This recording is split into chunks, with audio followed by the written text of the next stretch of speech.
بسم اللہ الرحمن الرحیم. آج ہم وضو کے بارے میں پڑھیں گے. کچھ چیزیں تو ہم نے پچھلی دفعہ پڑھی تھی لیکن ابھی کافی باقی بھی ہے. وضو کا لغوی معنی کیا ہے؟ وضو کس کو کہتے ہیں؟ الوضوء من الوضاء. وضو جو ہے وہ وضاء سے ہے، جس کا معنی ہوتا ہے حسن و جمال اور نظافت اور رونق. حسن و جمال، نظافت کہتے ہیں صفائی کو، ہمارا نام بھی ہوتا ہے، اور رونق. اور حقیقت ہے یہ کہ وضو انسان کے حسن و جمال، صفائی اور چہرے کی رونق اور نور کا باعث بنتا ہے. اصطلاحی معنی ہے وضو سے مراد پاکیزہ پانی کو، وضو سے مراد پاکیزہ پانی کو مخصوص اعضاء پر استعمال کرنا جن کی وضاحت اور مشروعیت اللہ تعالیٰ نے فرمائی ہے. یعنی صاف پانی کو ان اعضاء کے اوپر ڈالنا جن کے بارے میں ہمیں شریعت نے کہا کہ ہم ان کو ڈالیں اس پانی کو. یہاں ایک بات یاد رکھیے کہ ایک ہوتا ہے وضو اور ایک ہوتا ہے وضو، واو کے زبر کے ساتھ اور پیش کے ساتھ. تو وضو کا مطلب ہوتا ہے وضو کرنا، اور وضو کا مطلب ہوتا ہے وہ پانی جو وضو کے لیے استعمال کیا جائے. ٹھیک ہے، کیا فرق ہے؟ وضو کرنا، وضو پانی ہے وہ جس سے آپ وضو کرتے ہیں. تو اکثر لوگ وضو کہتے ہیں اور لکھتے بھی وضو ہیں انگلش میں خاص طور پر. تو یہ WU کے ساتھ لکھا جائے گا، وہ ہے، واہ نہیں، یعنی وضو کرنا. پنجابی میں وضو کہتے ہیں. پچھلے ہفتے ہم نے وضو کی اہمیت کے بارے میں پڑھا. آج ہم پڑھیں گے کامل وضو کی اہمیت، یعنی اچھی طرح مکمل کر کے وضو کرنا. رسول اللہ صلی اللہ علیہ وسلم نے فرمایا اچھی طرح وضو کرنا نصف ایمان ہے. الوضوء شطر الایمان. اور اچھی طرح وضو گناہوں کی معافی کا ذریعہ ہے. نبی صلی اللہ علیہ وسلم نے فرمایا جب بھی کوئی شخص اپنا وضو اچھی طرح کرتا ہے اور خلوص کے ساتھ نماز پڑھتا ہے، اچھی طرح وضو کرتا ہے اور خلوص کے ساتھ نماز پڑھتا ہے، تو اس کے ایک نماز سے دوسری نماز کے پڑھنے تک کے گناہ معاف کر دیے جاتے ہیں. کیا فائدہ ہوتا ہے؟ یعنی اچھا وضو، خالص نماز، تو دو نمازوں کے بیچ کے گناہ معاف. پھر اسی طرح نبی صلی اللہ علیہ وسلم کا کامل وضو کا حکم دینا. ابن عباس کہتے ہیں کہ رسول اللہ صلی اللہ علیہ وسلم نے ہمیں اچھی طرح وضو کرنے کا حکم دیا ہے. ویسے تو ہر کام میں احسان ضروری ہے، لیکن وضو میں خاص طور پر. نبی صلی اللہ علیہ وسلم نے فرمایا کسی کی نماز اس وقت تک مکمل نہیں ہوتی جب تک وہ اپنا وضو اس طرح کامل طور پر نہ کرے جس طرح اللہ تعالیٰ نے اسے حکم دیا ہے. یعنی اپنا چہرہ دھوئے اور کوہنیوں تک اپنے دونوں بازو دھوئے، اپنا سر کا مسح کرے، ٹخنوں تک اپنے پاؤں دھوئے. ایک شخص جب نبی صلی اللہ علیہ وسلم کے پاس آیا اور وضو کیا اور ٹھیک سے وضو نہیں کیا، اور اس نے اپنے پاؤں پر ناخن بھر جگہ خشک چھوڑ دی اور آپ کو نظر آ گئی، تو رسول اللہ صلی اللہ علیہ وسلم نے اس سے فرمایا کہ واپس جاؤ اور اچھی طرح اپنا وضو کرو. یعنی اگر کوئی تھوڑی سی جگہ بھی خشک رہ گئی تو وضو نہیں ہوا. آپ نے سارا کچھ کر لیا لیکن آپ کی ایڑیاں خشک ہیں یا کسی اور حصے کے اوپر کچھ چنگم وغیرہ لگی ہوئی ہے، اور جب آپ آئے واپس وضو کر کے اس کو اتارا تو دیکھا کہ اس کے نیچے تو سکن ڈرائی ہے، تو اگر آپ کے اعضائے وضو گیلے ہیں تو اس جگہ کو گیلا کر لیجئے، وضو ہو جائے گا. لیکن اگر آپ کا وضو خشک ہو چکا ہے تو پھر آپ کو وہ اتار کر دوبارہ پورا وضو کرنا ہوگا. ٹھیک ہے. وضو کے بہت سے فائدے بھی ہیں. جہاں نظافت اور رونق اور حسن یہ ساری چیزیں وضو سے آتی ہیں، وہاں کچھ اور فائدے بھی ہیں، جن میں سے سب سے پہلا فائدہ ظاہری اور باطنی نجاست سے طہارت ہے. ظاہر و باطن نجاست سے طہارت. عمرو بن عبسہ السلمی روایت کرتے ہیں کہ میں نے پوچھا اے اللہ کے نبی مجھے وضو کے بارے میں بتائیں، تو آپ نے فرمایا تم میں سے کوئی آدمی بھی ایسا نہیں جو اپنے وضو کے پانی کے قریب ہو پھر اس سے کلی کرے، پھر ناک میں پانی چڑھائے، ناک جھاڑے، مگر یہ کہ اس کے چہرے، اس کے منہ اور اس کے نتنوں کے سارے گناہ جڑ جاتے. یعنی جس اس کو آپ دھو رہے ہیں وہاں سے کیے ہوئے گناہ جھڑ رہے ہیں. آنکھوں کے گناہ، ہاتھ پاؤں سے کیے ہوئے گناہ، یہ سارے کے سارے گناہ جو ہیں پانی کے آخری قطرے تک جسم سے خارج ہو جاتے ہیں اور انسان گناہوں سے پاک ہو کر نکلتا ہے. رسول اللہ صلی اللہ علیہ وسلم نے فرمایا جو آدمی نماز کے ارادے سے وضو کرنے کے لیے اٹھا، یعنی نماز کا وقت ہو گیا، وضو کرنے جا رہے ہیں، اور وضو کرتے ہوئے پانی کو اس کی جگہ تک پہنچایا، یعنی پورے کا پورا دھویا. ابھی انشاءاللہ تفصیلی وضو میں آپ کو بتاؤں گی کہ پورے آزاد ہونے کا مطلب کیا ہے. تو وہ ہر گناہ یا اپنی ہر خطا سے پاک ہو جائے گا. اور حقیقت ہے کہ جب انسان وضو کرتا ہے تو اس کے بعد اس کی کیفیت کیا ہوتی ہے؟ فریش ہوتے، جیسے بوجھ کے اتر گیا. اور ڈپریشن کا بھی بہترین علاج ہے. ڈپریشن کیا ہے؟ ایک بوجھ ہے جو انسان کے دل پہ پڑ جاتا ہے اور جسم کے اوپر بھی انسان کو ایسے محسوس ہوتا ہے کہ کوئی چیز اس کے کندھوں پہ رکھ دی گئی ہے یا کوئی چیز سر پہ سوار ہو گئی ہے، اور انسان پھر اس کی وجہ سے کچھ کرنے کے قابل نہیں رہتا، حتیٰ کہ لائف کو کسی بھی طرح انجوائے نہیں کرتا. تو یہ وضو جو ہے پھر انسان کو ان چیزوں سے، ان کیفیات سے نجات دلاتی ہے. پھر گزشتہ گناہوں کی بھی معافی، یعنی بعض اوقات یہ ہوتا ہے کہ انسان کو پرانے کوئی گناہ یاد آ جاتے ہیں اور انسان ہلکان ہونے لگتا ہے ان کی وجہ سے. ایک وہ علم ہے جو آپ کے دل پہ لکھا جائے اور آپ کے عمل میں آ جائے، اور ایک وہ جو کاغذوں پہ لکھا جائے. کون سا علم فائدہ مند ہے؟ جو دل پہ لکھا جائے. اور دل پہ لکھے جانے کے لیے جب کوئی بات کر رہا ہو تو آئی کانٹیکٹ بہت ضروری ہوتا ہے. اگر انسان آئی کانٹیکٹ نہیں کرتا تو وہ پوری طرح فائدہ نہیں اٹھاتا، بات پوری سمجھ نہیں سکتا. کہ انسان آنکھوں سے بھی لے رہا ہوتا ہے، کانوں سے بھی سن رہا ہوتا ہے، اور باڈی لینگویج سے بھی لے رہا ہوتا ہے، چہرے کے ایکسپریشن سے بھی لے رہا ہوتا ہے. یہ سارے علم کے سورس ہیں. اور پہلے میں نے آپ کو بتایا تھا نا کہ ایک اسٹڈی کے مطابق 57% باڈی لینگویج کام کرتی ہے. تو اگر آپ استاد کو دیکھ ہی نہیں رہے تو پھر آپ کیا سیکھ رہے ہیں؟ باقی 30% فیشل ایکسپریشنز ہیں، اور باقی ماندہ جو ہے وہ صرف الفاظ اور جملے ہیں یا ساؤنڈ ہے. اور یہ باتیں جو میں بیچ بیچ میں آپ کو بتاتی ہوں، یہ میری زندگی کے وہ تجربات ہیں کہ جو میں نے سال ہر سال میں لوگوں کے ساتھ انٹریکٹ کرتے ہوئے چیزیں سیکھی ہیں، اور غور و فکر کے بعد ان مسائل کا حل تلاش کیا. یہ بظاہر دیکھنے میں باتیں ہوتی ہیں، چھوٹی چھوٹی باتیں ہوتی ہیں، لیکن یہ بہت سے سوالوں کے جواب ہوتے ہیں. یہ شاید آپ کو کتابوں میں نہ ملے، تو اس لیے ان بٹوین جو بات ہوتی ہے اس پہ توجہ بہت ضروری ہے. تو بات میں یہ کر رہی تھی کہ بعض اوقات انسان کے اوپر ایسی کیفیت آتی ہے کہ اس کو اچانک اپنا ماضی کا کوئی گناہ یاد آ جاتا ہے. کوئی کسی کے ساتھ کی ہوئی زیادتی، کسی کے ساتھ برتی ہوئی بد اخلاقی، یا انسان نے اللہ کے حق میں کوئی کمی کی ہو، کوئی انسان ایسا ہو جس میں زندگی میں بہت سی نمازیں چھوڑ دی ہوں، یا اور کوئی ایسے ہی غلط کام کیے ہوں جو اس کو پتہ ہی نہیں تھا یا تھوڑا بہت پتہ تھا اور بعد میں اس کو علم ہوا. تو اس وقت انسان کے اندر ایک خوف کی لہر پیدا ہو جاتی. اس وقت شیطان آ کے انسان کو پکڑنے کی کوشش کرتا ہے اور وہ اس کو مایوس کرنے لگتا ہے کہ تمہاری معافی کوئی نہیں ہونی، پتہ نہیں اللہ نے معاف کیا بھی ہے کہ نہیں. یہ کبھی آپ پہ سوچ آئی؟ پتہ نہیں میرے گناہ معاف ہوں گے یا نہیں. یہ کیفیت آتی ہے انسان پر. تو کیا کرے؟ اٹھے، وضو کرے، یا جب نماز کا وقت آئے تو اٹھ کے وضو کرے، اور وضو کر کے پوری کوشش کے ساتھ ایسے 2 نفل پڑھے کہ جس میں، یہ تو میں نہیں کہہ سکتی کہ خیال کوئی نہ آئے، کیونکہ دن میں ایک اسٹڈی کے مطابق 60,000 خیال انسان کو آتے ہیں. بعض نے 70 اور 72 بھی، کچھ لوگ اور زیادہ سوچتے ہوں گے تو ان کے 72 تک چلے گئے، 72 تک. لیکن 60,000 تو ہر انسان کو خیالات آتے ہیں دن میں، اور یہ ایک نیچرل پروسیس ہے جب تک انسان کا دماغ کام کرتا ہے. تو پھر اس کا کچھ حصہ نماز میں، آپ دیکھیے ہماری ہر نماز میں کسی میں آدھا گھنٹہ لگ جاتا ہے، کسی میں 20 منٹ، 15 منٹ. تو یہ تو نہیں ہو سکتا کہ اس میں کوئی خیال نہ آئے، امپاسبل. لیکن یہ کہ انسان کی توجہ اللہ کی طرف رہے.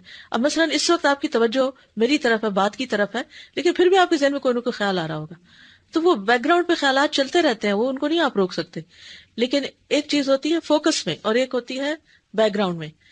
اگر نماز میں فوکس میں اللہ سبحانہ وتعالیٰ کی ذات ہے یا اللہ کی طرف توجہ ہے، اور بیک گراؤنڈ میں کچھ چل بھی رہا ہے، کوئی بات نہیں. لیکن اگر فوکس میں آپ کچھ اور سوچ رہے ہیں ایکٹیولی، اور پیچھے سے کوئی آپ کو یہ خیال ہے آپ نماز پڑھ رہے ہیں اور کوئی پتہ نہیں کیا کتنے پڑھی کتنی تھی، یہ خطرناک علامت ہے. تو بہرحال پوری توجہ سے جب انسان وہ نماز پڑھ لیتا ہے تو پھر کیا ہوتا ہے؟ پھر اس کے گناہ معاف ہو جاتے ہیں.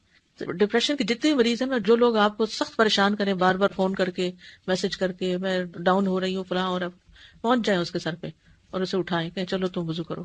کبھی بچے تنگ کرتے ہیں، اٹھو وضو کرو، اٹھو وضو کرو، اچھا سا وضو کرو، میں تمہیں طریقہ بتاتی ہوں، اور وضو کر کے 2 رکعت ایسی نماز پڑھو. آپ دیکھیں کہ وہ جو اس کے اوپر ایک کیفیت ہوگی نا پریشانی اور بے چینی کی، وہ پوری طرح اگر ختم نہ بھی ہوئی تو اس میں بہت حد تک کمی آ جائے.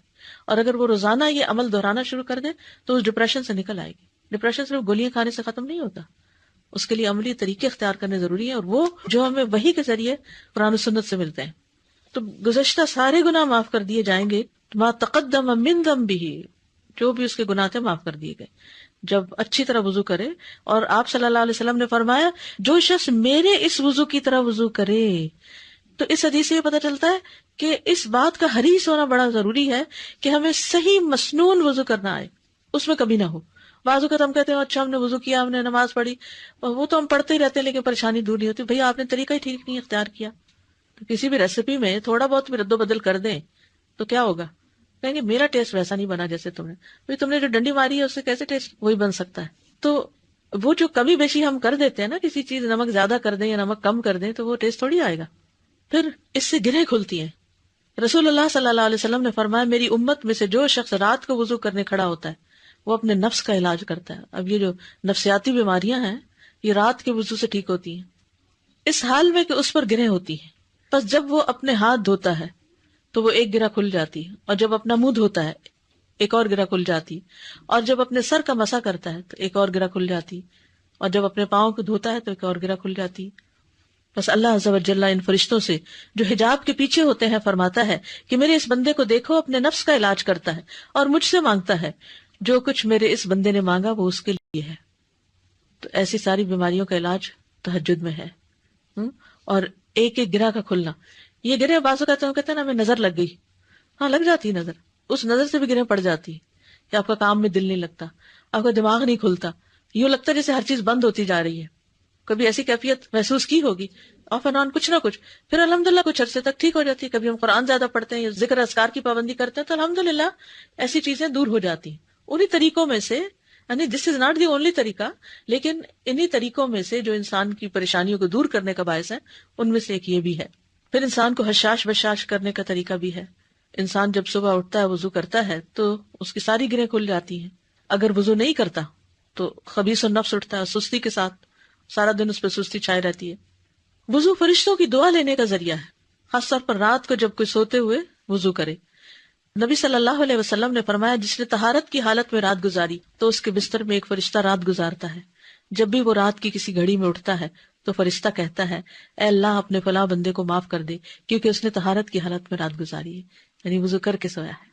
پھر تکلیف میں وضو کرنا درجات کی بلندی کا باعث ہے، اونچا چڑھنے کا. آپ صلی اللہ علیہ وسلم نے فرمایا ناگواریوں کے باوجود اچھی طرح وضو کرنا اور مسجد کی طرف زیادہ قدم چل کر جانا اور نماز کے بعد نماز کا انتظار کرنا تمہارے لیے یہی رباط ہے، یعنی شیطان کے خلاف میدان ہے. قیامت کے دن اعضاء چمکیں گے یعنی وضو کی وجہ سے. رسول اللہ صلی اللہ علیہ وسلم سے پوچھا گیا اے اللہ کے رسول کیا آپ ہمیں پہچانیں گے یعنی قیامت کے دن؟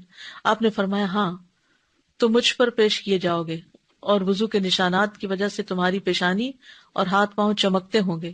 تمہارے علاوہ کسی دوسری امت کی یہ نشانیاں نہیں ہوگی. تو یہ نور صرف دنیا کے لیے نہیں بلکہ قیامت کے دن ایسا شخص چمک رہا ہوگا اور اللہ کے رسول صلی اللہ علیہ وسلم اس چمک سے اس کو پہچان لیں گے کہ یہ میرا امتی ہے. تو کتنا ضروری ہے کہ انسان خوشی کے ساتھ وضو کرے کہ کل قیامت کے دن یہ چمک اس کی پہچان بن سکے. ایک اور روایت میں ہے کہ پس تم میں سے جو کوئی اپنی چمک بڑھانا چاہے تو وہ بڑھا لے. تم میں سے جو کوئی اپنی چمک بڑھانا چاہتا تو وہ بڑھا لے. وضو کی جگہ پر زیورات کا پہنایا جانا یعنی قیامت کے دن.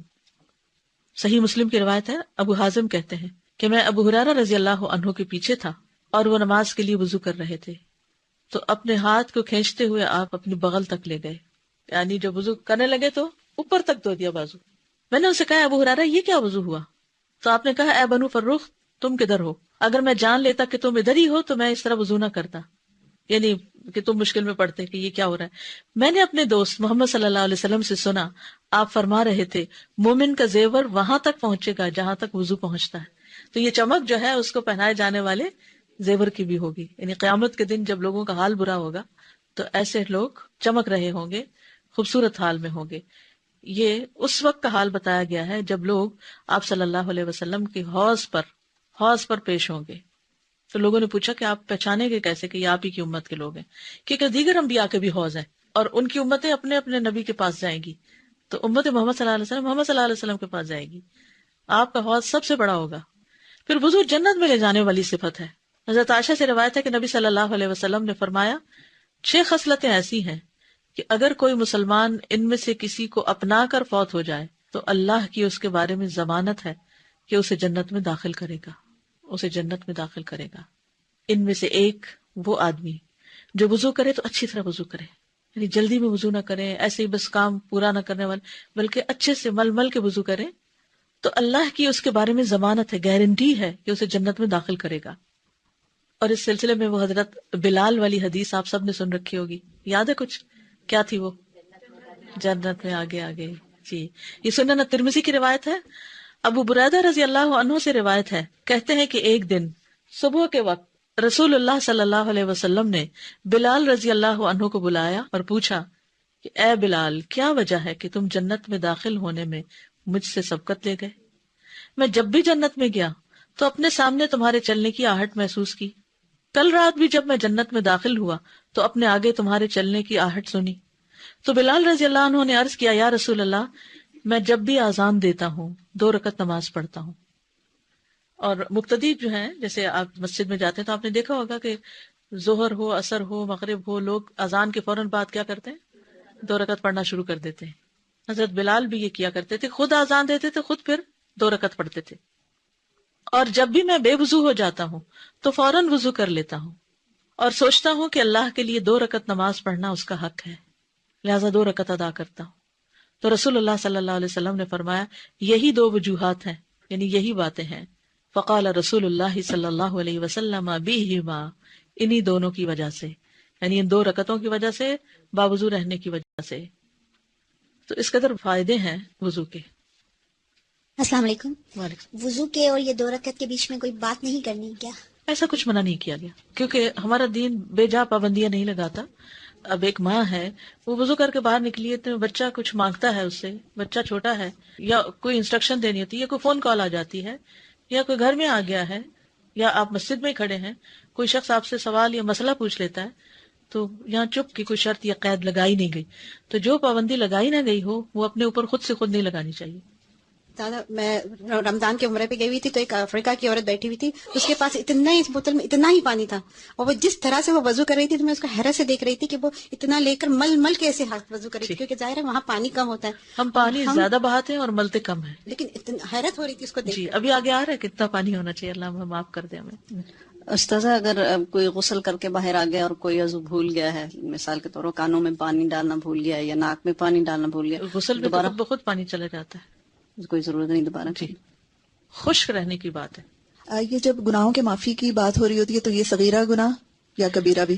جی عمومی طور پر تو صغیرہ گناہوں کی بات ہے, کیونکہ کچھ گناہ ایسے ہیں کہ جن پہ حد ہوتی ہے, کچھ ایسے جن کا کفارہ ضروری ہوتا ہے, لیکن اللہ سبحانہ وتعالیٰ کے لیے کچھ بھی مشکل نہیں کہ وہ سارے گناہ معاف کر دی. اور پھر کبیرہ گناہوں سے معافی کا طریقہ کیا ہے, یعنی معافی مانگی جائے. تو ہم جب وضو کرتے ہیں تو اس کے بعد جو دعا مانگتے ہیں اس میں استغفرک و اتوب الیک جب کہتے ہیں تو معافی بھی ساتھ مانگ رہے ہوتے ہیں, امید ہے کہ وہ بھی معاف ہو جائیں گے. استاد یہاں پہ قیامت کے دن کی چمک کی بات کی جا رہی ہے, تو دنیا میں تو صاف ستھرا اور چمکنے کے لیے ہم بہت زیادہ مشقت کرتے ہیں اور اس کی طرف توجہ دیتے ہیں نا, کیا اور یہ تو اتنا آسان طریقہ ہے مگر ہم کتنا اس کو اپنے اوپر سوچتے ہیں کہ مشکل دنیا ہے. میں چمکنے کے لیے کیا طریقہ اختیار کرتے ہیں, فیشل کیسے کرواتے ہیں, مل مل کے, اور کتنی دیر لگتی ہے, 1 گھنٹہ تو ہوتا ہی ہے نا, اور سارے دن کے وضو کا وقت نکالیں تو کتنا ہوگا, 1 گھنٹے سے کم ہے. یعنی اگر 5 نمازوں کے 5 وضو آپ کریں, ایک وضو میں آپ ٹائم نوٹ کر لیں, 5 منٹ سے زیادہ نہیں, 5 سے بھی کم لگتے ہیں. میں ہمیشہ رات کو وضو کر کے سوتی تھی, لیکن آج کل تھوڑے سے بھول جاتی ہوں. مجھے اتنا نیند کا پرابلم ہو گیا ہے کہ مجھے اینزائٹی کی میڈیسنز لینی پڑی, تو میں اب سوچ رہی ہوں کہ میں دوبارہ اپنے وضو کی عادت کر لوں. دوبارہ وضو پہ تو انشاءاللہ وہ میڈیسن چھوٹ جائیں گی.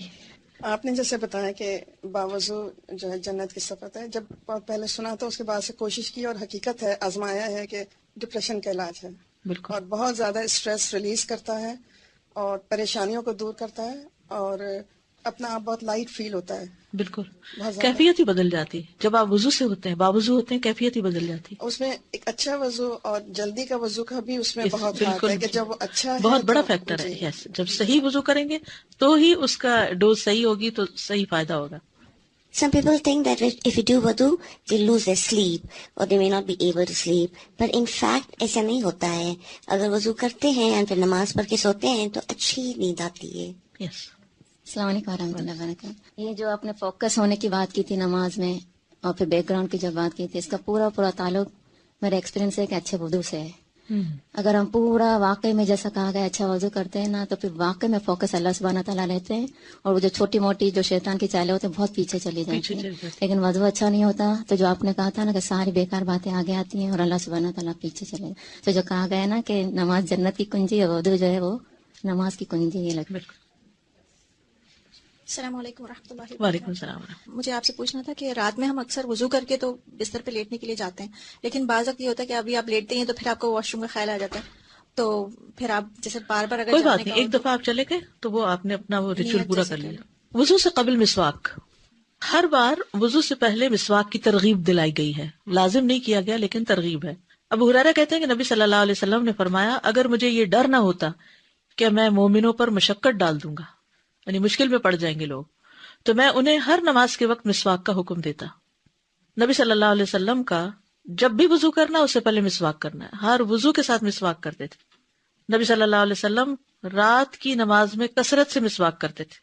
حذیفہ کہتے ہیں کہ انہوں نے کہا جب رسول اللہ صلی اللہ علیہ وسلم رات کو تہجد کے لیے کھڑے ہوتے تو اپنا منہ مسواک سے اچھی طرح صاف فرماتے، یعنی خصوصاً رات کو سونے کے بعد جب انسان اٹھتا ہے تو منہ کو زیادہ صفائی چاہیے ہوتی.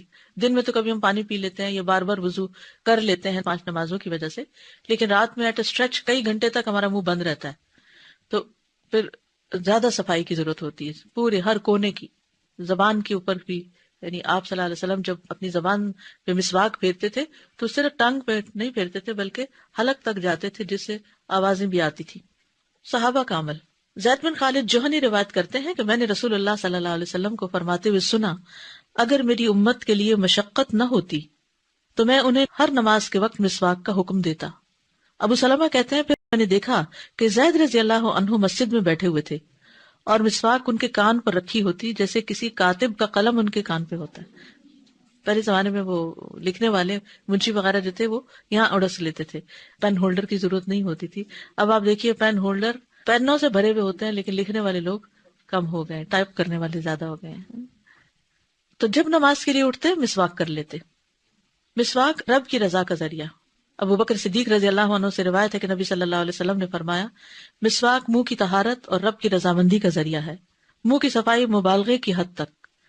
نبی صلی اللہ علیہ وسلم نے فرمایا مجھے مسواک کے بارے میں اس قدر حکم دیا گیا ہے کہ میں اپنے دانتوں کے بارے میں ڈرنے لگا. یعنی اتنا زیادہ مسواک کا حکم دیا گیا کہ میں اپنے دانتوں کے بارے میں یعنی ہل نہ جائیں یا پھر بہت گھس نہ جائیں. فون کر کے میسج کر کے میں ڈاؤن ہو رہی ہوں فلاں، اور اب پہنچ جائیں اس کے سر پہ اور اسے اٹھائیں کہ چلو تم وضو کرو. کبھی بچے تنگ کرتے ہیں اٹھو وضو کرو، اٹھو وضو کرو، اچھا سے وضو کرو، میں تمہیں طریقہ بتاتی ہوں، اور وضو کر کے 2 رکعت ایسی نماز پڑھو. آپ دیکھیں کہ وہ جو اس کے اوپر ایک کیفیت ہوگی نا پریشانی اور بےچینی کی، وہ پوری طرح اگر ختم نہ بھی ہوئی تو اس میں بہت حد تک کمی آ جائے. اور اگر وہ روزانہ یہ عمل دہرانا شروع کر دے تو اس ڈپریشن سے نکل آئے گی. ڈپریشن صرف گولیاں کھانے سے ختم نہیں ہوتا، اس کے لیے عملی طریقے اختیار کرنے ضروری ہیں، اور وہ جو ہمیں وحی کے ذریعے قرآن و سنت سے ملتے ہیں. تو گزشتہ سارے گناہ معاف کر دیے جائیں گے. ما تقدم من ذنبہ، جو بھی اس کے گناہ تھے معاف کر دیے گئے جب اچھی طرح وضو کرے. اور آپ صلی اللہ علیہ وسلم نے فرمایا جو شخص میرے اس وضو کی طرح وضو کرے. تو اس حدیث سے یہ پتہ چلتا ہے کہ اس بات کا حریص ہونا بڑا ضروری ہے کہ ہمیں صحیح مسنون وضو کرنا آئے، اس میں کبھی نہ ہو. بعض اوقات ہم کہتے ہیں اچھا ہم نے وضو کیا، ہم نے نماز پڑھی، وہ تو ہم پڑھتے ہی رہتے ہیں لیکن پریشانی دور نہیں ہوتی. بھئی آپ نے طریقہ ہی ٹھیک نہیں اختیار کیا. تو کسی بھی ریسیپی میں تھوڑا بہت بھی رد و بدل کر دیں تو کیا ہوگا؟ کہیں گے میرا ٹیسٹ ویسا نہیں بنا جیسے تم نے. بھئی تم نے جو ڈنڈی ماری ہے اس سے کیسے ٹیسٹ وہی بن سکتا ہے؟ تو وہ جو کمی بیشی ہم کر دیتے ہیں نا، کسی چیز نمک زیادہ کر دیں یا نمک کم کر دیں تو وہ ٹیسٹ تھوڑی آئے گا. پھر اس سے گرہیں کھلتی ہیں. رسول اللہ صلی اللہ علیہ وسلم نے فرمایا میری امت میں سے جو شخص رات کو وضو کرنے کھڑا ہوتا ہے وہ اپنے نفس کا علاج کرتا ہے. اب یہ جو نفسیاتی بیماریاں ہیں یہ رات کے وضو سے ٹھیک ہوتی ہیں، اس حال میں کہ اس پر گرہیں ہوتی ہیں. بس جب وہ اپنے ہاتھ دھوتا ہے تو وہ ایک گرہ کھل جاتی ہے، اور جب اپنا منہ دھوتا ہے ایک اور گرہ کھل جاتی، اور جب اپنے سر کا مسح کرتا ہے تو ایک اور گرہ کھل جاتی، اور جب اپنے پاؤں کو دھوتا ہے تو ایک اور گرہ کھل جاتی. بس اللہ عز و جل ان فرشتوں سے جو حجاب کے پیچھے ہوتے ہیں فرماتا ہے کہ میرے اس بندے کو دیکھو، اپنے نفس کا علاج کرتا ہے اور مجھ سے مانگتا ہے، جو کچھ میرے اس بندے نے مانگا وہ اس کے لیے ہے. تو ایسی ساری بیماریوں کا علاج تہجد میں ہے. اور ایک ایک گرہ کا کھلنا، یہ گرہ بازو کہتے ہیں نا ہمیں نظر لگ گئی، ہاں لگ جاتی ہے نظر، اس نظر سے بھی گرہ پڑ جاتی ہے کہ آپ کا کام میں دل نہیں لگتا، آپ کا دماغ نہیں کھلتا، یوں لگتا ہے جیسے ہر چیز بند ہوتی جا رہی ہے. کبھی ایسی کیفیت محسوس کی ہوگی آف اینڈ آن کچھ نہ کچھ، پھر الحمدللہ کچھ عرصے تک ٹھیک ہو جاتی ہے. کبھی ہم قرآن زیادہ پڑھتے ہیں یا ذکر اذکار کی پابندی کرتے ہیں تو الحمدللہ ایسی چیزیں دور ہو جاتی ہیں. انہی طریقوں میں سے، یعنی دس از ناٹ دی اونلی طریقہ، لیکن انہی طریقوں میں سے جو انسان کی پریشانیوں کو دور کرنے کا باعث ہے ان میں سے ایک یہ بھی ہے. پھر انسان کو حشاش بشاش کرنے کا طریقہ بھی ہے. انسان جب صبح اٹھتا ہے وضو کرتا ہے تو اس کی ساری گرہیں کھل جاتی ہیں. اگر وضو نہیں کرتا تو خبیث النفس اٹھتا ہے، سستی کے ساتھ سارا دن اس پہ سستی چھائی رہتی ہے. وضو فرشتوں کی دعا لینے کا ذریعہ ہے، خاص طور پر رات کو جب کوئی سوتے ہوئے وضو کرے. نبی صلی اللہ علیہ وسلم نے فرمایا جس نے طہارت کی حالت میں رات گزاری تو اس کے بستر میں ایک فرشتہ رات گزارتا ہے. جب بھی وہ رات کی کسی گھڑی میں اٹھتا ہے تو فرشتہ کہتا ہے اے اللہ اپنے فلاں بندے کو معاف کر دے کیونکہ اس نے طہارت کی حالت میں رات گزاری ہے، یعنی وضو کر کے سویا ہے. پھر تکلیف میں وضو کرنا درجات کی بلندی کا باعث ہے، اونچا چڑھنے کا. آپ صلی اللہ علیہ وسلم نے فرمایا ناگواریوں کے باوجود اچھی طرح وضو کرنا اور مسجد کی طرف زیادہ قدم چل کر جانا اور نماز کے بعد نماز کا انتظار کرنا تمہارے لیے یہی رباط ہے، یعنی شیطان کے خلاف میدان ہے. قیامت کے دن اعضاء چمکیں گے، یعنی وضو کی وجہ سے. رسول اللہ صلی اللہ علیہ وسلم سے پوچھا گیا اے اللہ کے رسول کیا آپ ہمیں پہچانیں گے یعنی قیامت کے دن؟ آپ نے فرمایا ہاں، تو مجھ پر پیش کیے جاؤ گے اور وضو کے نشانات کی وجہ سے تمہاری پیشانی اور ہاتھ پاؤں چمکتے ہوں گے. تمہارے علاوہ کسی دوسری امت کی یہ نشانیاں نہیں ہوگی. تو یہ نور صرف دنیا کے لیے نہیں بلکہ قیامت کے دن ایسا شخص چمک رہا ہوگا اور اللہ کے رسول صلی اللہ علیہ وسلم اس چمک سے اس کو پہچان لیں گے کہ یہ میرا امتی ہے. تو کتنا ضروری ہے کہ انسان خوشی کے ساتھ وضو کرے کہ کل قیامت کے دن یہ چمک اس کی پہچان بن سکے. ایک اور روایت میں ہے کہ پس تم میں سے جو کوئی اپنی چمک بڑھانا چاہے تو وہ بڑھا لے. تم میں سے جو کوئی اپنی چمک بڑھانا چاہتا تو وہ بڑھا لے. وضو کی جگہ پر زیورات کا پہنایا جانا یعنی قیامت کے دن. صحیح مسلم کی روایت ہے، ابو حازم کہتے ہیں کہ میں ابو ہریرہ رضی اللہ عنہ کے پیچھے تھا اور وہ نماز کے لیے وضو کر رہے تھے تو اپنے ہاتھ کو کھینچتے ہوئے آپ اپنی بغل تک لے گئے، یعنی جب وضو کرنے لگے تو اوپر تک دھو دیا بازو. میں نے ان سے کہا ابو ہریرہ یہ کیا وضو ہوا؟ تو آپ نے کہا اے بنو فروخ تم کدھر ہو؟ اگر میں جان لیتا کہ تم ادھر ہی ہو تو میں اس طرح وضو نہ کرتا، یعنی کہ تم مشکل میں پڑتے کہ یہ کیا ہو رہا ہے. میں نے اپنے دوست محمد صلی اللہ علیہ وسلم سے سنا آپ فرما رہے تھے مومن کا زیور وہاں تک پہنچے گا جہاں تک وضو پہنچتا ہے. تو یہ چمک جو ہے اس کو پہنائے جانے والے زیور کی بھی ہوگی، یعنی قیامت کے دن جب لوگوں کا حال برا ہوگا تو ایسے لوگ چمک رہے ہوں گے، خوبصورت حال میں ہوں گے. یہ اس وقت کا حال بتایا گیا ہے جب لوگ آپ صلی اللہ علیہ وسلم کی حوض پر پیش ہوں گے. تو لوگوں نے پوچھا کہ آپ پہچانیں گے کیسے کہ یہ آپ ہی کی امت کے لوگ ہیں؟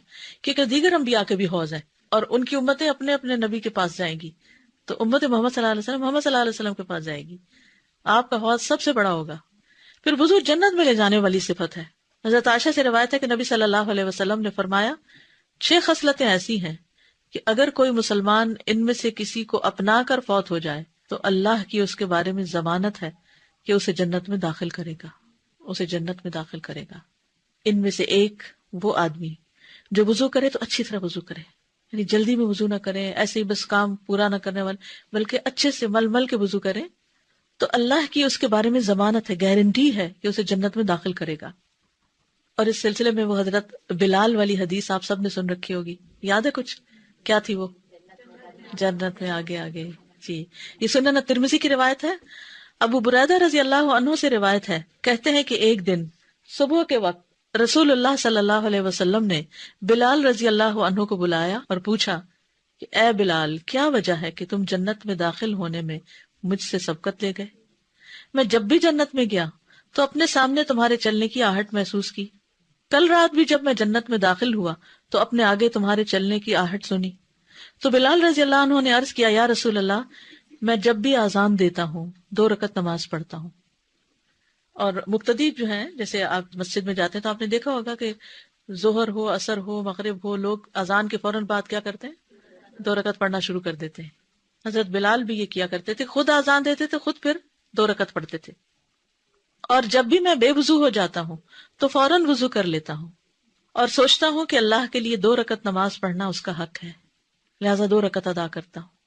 تو رسول اللہ صلی اللہ علیہ وسلم نے فرمایا یہی 2 وجوہات ہیں، یعنی یہی باتیں ہیں. فقال رسول اللہ صلی اللہ علیہ وسلم بہما، انہی دونوں کی وجہ سے، یعنی ان 2 رکعتوں کی وجہ سے، باوضو رہنے کی وجہ سے. تو اس قدر فائدے ہیں وضو کے. السلام علیکم. وعلیکم. وضو کے اور یہ 2 رکعت کے بیچ میں کوئی بات نہیں کرنی کیا؟ ایسا کچھ منع نہیں کیا گیا کیونکہ ہمارا دین بے جا پابندیاں نہیں لگاتا. اب ایک ماں ہے، وہ وضو کر کے باہر نکلی ہے تو بچہ کچھ مانگتا ہے اس سے، بچہ چھوٹا ہے، یا کوئی انسٹرکشن دینی ہوتی ہے، یا کوئی فون کال آ جاتی ہے، یا کوئی گھر میں آ گیا ہے، یا آپ مسجد میں کھڑے ہیں، کوئی شخص آپ سے سوال یا مسئلہ پوچھ لیتا ہے تو یہاں چپ کی کوئی شرط یا قید لگائی نہیں گئی. تو جو پابندی لگائی نہ گئی ہو وہ اپنے اوپر خود سے خود نہیں لگانی چاہیے.